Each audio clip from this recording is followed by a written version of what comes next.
লন্ডনের একটি ব্যস্ত শহরে, পেখাম শহরে একটি মেয়ে এভাবে ছন্দ ছাড়া, গান ছাড়া নেচেই চলছে।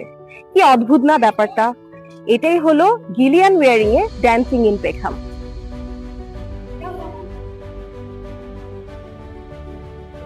মেয়েটি কোনো ভয় ছাড়া নেচে চলেছে, কে দেখছে বিবেচনা করছে না। হয়তো মেয়েটি তার সামাজিকতার মুখোশ খুলে বের করেছে। শিল্পী বিশ্বাস করতেন আমরা আমাদের প্রতিদিনকার আসল অনুভূতিগুলো একটি মুখোশের আড়ালে লুকিয়ে রাখি। হয়তো শিল্পী শিল্পকর্মটির মাধ্যমে বুঝাতে চেয়েছেন আমরা যখন এই মুখোশটি খুলে ফেলি আমাদের মধ্যকার স্বনির্ভরতা, আত্মবিশ্বাস, মুক্তি জেগে ওঠে।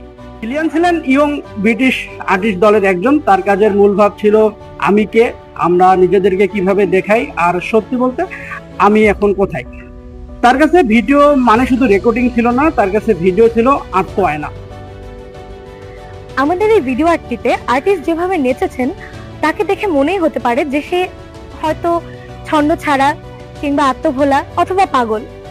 তবে কোনো মানুষ কি পাগল কিনা নাকি স্বাভাবিক, এই বিষয়টা কি একেবারে আপেক্ষিক নয়? এখানে আমার মনে হয়েছে আর্টিস্ট তার নিজের জন্য, ক্যামেরার জন্য নয়, কিংবা আশেপাশে তাকে যারা দেখছে কারোর জন্যই নয়, বরং তার নিজের মনের প্রশান্তির জন্য, তার ভেতরের আত্মকথা প্রকাশ করবার জন্য এবং তার মনের ভেতরের সুরের জন্য উনি উন্মাদের মতো নেচে গিয়েছেন। আমি দেখেছি শান্তি, বাস্তবতার আওয়াজের মাঝেও সে নিজের ছন্দ খুঁজে নিচ্ছে, যা এক প্রকার ধ্যানের মতো। আমি ভাবলাম ওটা একটা নাটক মঞ্চ।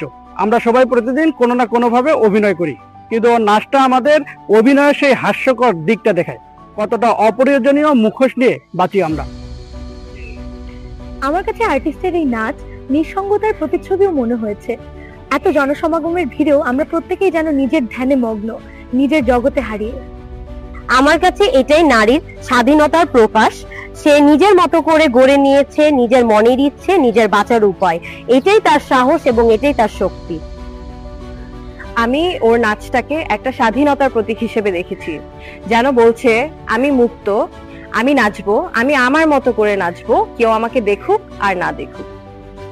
ওয়ারিং বলেছেন মানুষ কিভাবে নিজেকে পৃথিবীর সামনে উপস্থাপন করে আর তার ভিতরে কি আছে তার সম্পূর্ণই তার নিজস্ব আগ্রহের জায়গা। এই ভিডিও ঠিক সেই সীমানাটাকে ঝাপসা করে দেয়। এই অস্বস্তিটাই তো সুন্দর। ও আমাদেরকে ভাবতে বাধ্য করছে, ওকে যদি আমরা এইভাবে নাচতে দেখতাম আমরা কি করতাম?